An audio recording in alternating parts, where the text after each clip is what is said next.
Hey everybody, thank you so much. As you might be able to tell, I love to be in motion. I think that movement is the core to just about everything.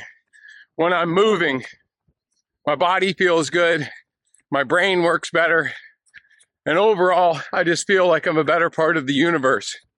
So I'm going to take a wild guess and say that many of you watching this right now are probably seated in a comfy spot. So I would ask you, as B.B. King would say, do what you do right where you are. And if you feel like it, stand up, do a couple of stretches, take a couple of deep breaths, do something that makes you feel grounded and part of the universe at this moment.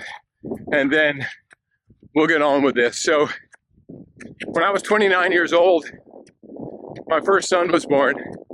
His name was Brett, and Brett didn't know it, but he was going to be my savior. For that previous 10 years, I'd really struggled with addiction and alcoholism, and I tried everything to quit, or at least I felt like I had. I've been to treatment. I'd gone to AA meetings, NA meetings. I'd gone to church. I'd seen a shaman. I even searched for a witch doctor. I never could find one, so if you know one, be sure to let me know. Basically, I would do anything to remove this burden because I knew it was killing me. So when my son came along, I put that burden on him. And I decided that surely I could stay sober for my son. And for a little while it worked. I had great strength, I had hope, and I felt like I had purpose. 2 months into his life, I found myself driving to the worst neighborhood in town, not for the first time. And I spent the next 6 days killing myself with crack and drinking, and that 6-day binge ended with me seated on the ground, handcuffed. The cops were searching my bullet-riddled car, bullets that were put there by someone who was trying to kill me. And you know what? I didn't care at that moment. I felt like I wasn't meant for this earth. But as I'm sitting there, I watched the policeman reach under the driver's seat of my car and pull out a glass pipe. And he held it up and he turned around and looked at me. And any rational person, remotely sane, would have been thinking, this is going to be bad. Like, I'm really going to be in a lot of trouble. I'm going to jail. This is going to mess up my life. And you know what I was thinking? So that's where that was. I spent like 2 days looking for that thing. And I'm sorry for the sick, sort of twisted humor, but that was how sick I was. That was the reality. You know, as an addict, I felt like I was just broken, and even my son couldn't break that cycle. I felt love from him and for him that I had never felt in my entire life. Yet that wasn't enough to keep me clean and sober. So as I'm sitting there on the ground, wondering what's going to happen next, I realized I had a decision to make. And that decision was actually pretty simple. I had a choice between living and dying. And to be honest, I chose running.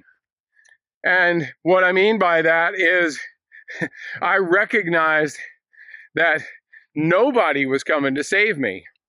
My son couldn't save me. My boss couldn't save me. My wife couldn't save me. No power outside of me could save me. And so on that night, I went to my first AA meeting, the first one that I ever had gone to, where I actually wanted to learn something. I wanted to get something out of it. I wanted to be part of it. I wanted to hear what other people had to say. And I got up the next day and I went for a run.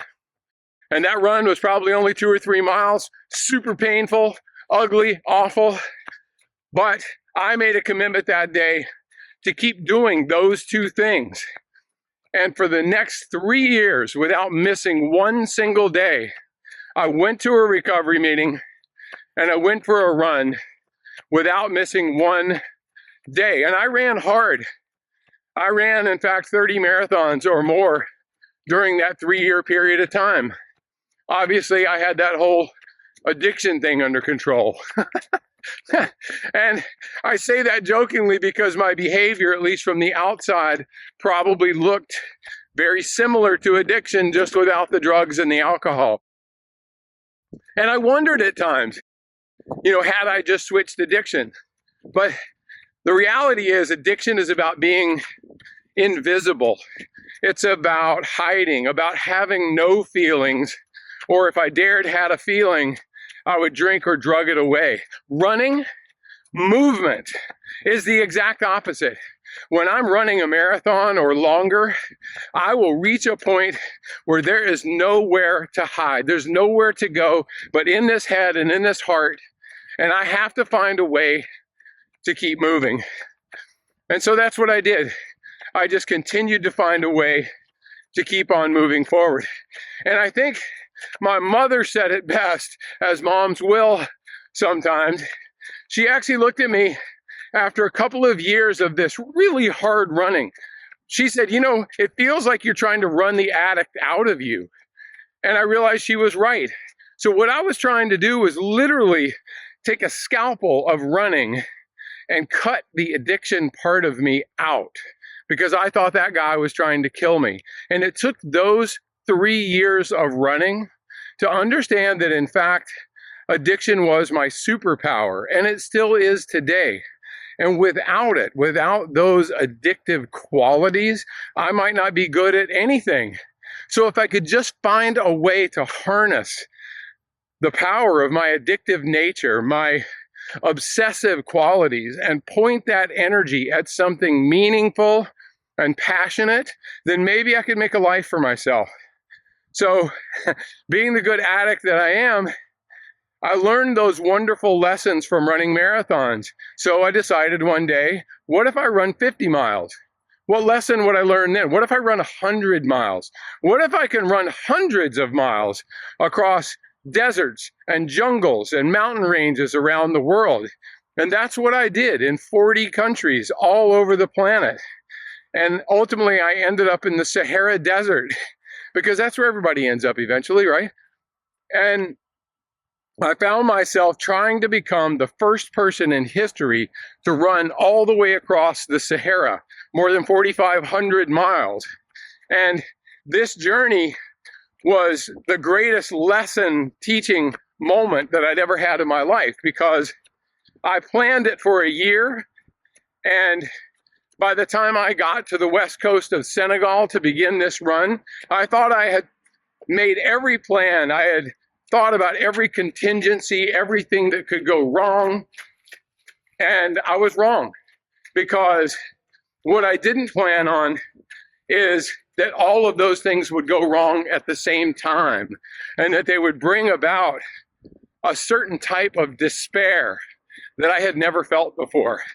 And it ended up being an incredibly difficult situation, but the lesson that I learned in the Sahara Desert was one that I've learned over and over again. The only miles that I can run are the ones that are right in front of me, right here, right now. No matter what problem there is, I can't run tomorrow's miles today.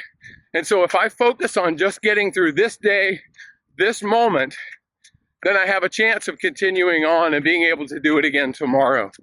So that run ended up being over 4,500 miles. I ran 2 marathons every single day for 111 consecutive days without taking a day off.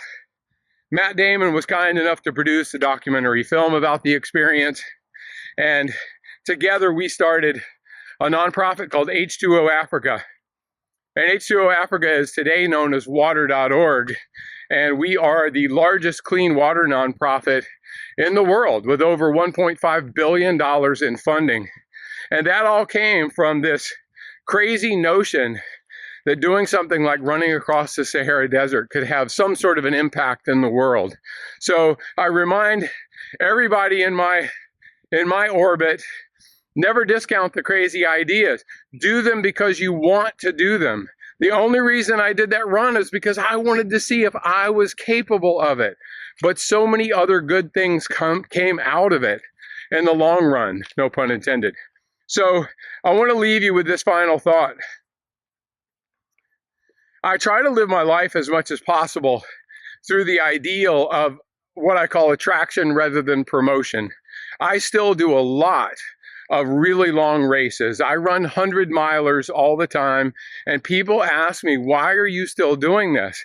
And I do it because I'm preparing for that day that will come. The one that will come that tells me to pick up a drink again, or that the despair that I'm feeling is so deep that I can't possibly get out of it. During the course of running 100 miles, there will come a moment where I want to quit. And I'm counting on that moment to feed me, because the parts that we feed are the parts that survive. So when I reach that place where I'm certain that I cannot go farther, I find a way to just keep moving. The worst part of that, and I think this holds true for relationships, for jobs, for every part of our life, is when we hit that moment of deep despair, we are certain that the rest of our life, or the rest of this race, or the rest of this job will always feel this bad. And that's what we're worried about. But it's not true. If we just let the moment pass by, it will. Highs and lows don't last. They're just fleeting moments, and we spend most of our lives in this middle ground that's a bit of trudgery, but that's life. And I've learned that if I continue to voluntarily put myself into difficult positions through physical exercise, running for the most part, that I will continue to build the walls around the despair, and I'll be able to keep that down. So back to the idea of attraction rather than promotion. All I mean by that is I have so many mentors. Many of you are watching this right now. I may have never told you how much I admire you, but I do. And I'm watching you, and I'm taking cues from you, and I'm borrowing behaviors from you. And I know that there are other people watching me doing the same thing. So it's not about me promoting my lifestyle, because it's not my place to tell anyone else how to live. But I choose to live publicly and openly, and to share not just the good things, but in particular the struggles that I have. Because struggle is the thing that we all relate to more than anything else. And I know if I share those, that I'll continue to build my fellowship, my community, the love that I feel for people and from people. And that's how I keep myself safe and sober and growing as a human being. For now, let's just keep it moving together. Okay, you can sit back down. I'll see you down the trail.